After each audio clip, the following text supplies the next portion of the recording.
Chevrolet Cobalt 2026 zamonaviy dizayn va tejamkor ishlashi bilan o'z segmentidagi mashhur sedanlardan biri hisoblanadi. Cobalt modeli ilk bor 2004-yilda taqdim etilgan va o'sha vaqtdan beri bir necha marta yangilangan.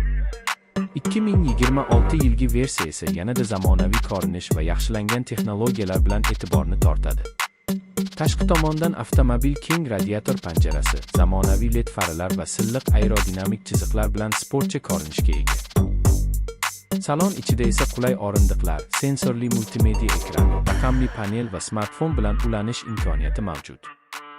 Apple CarPlay va Android Auto kabi tizimlar haydovchi uchun yanada qulaylik yaratadi.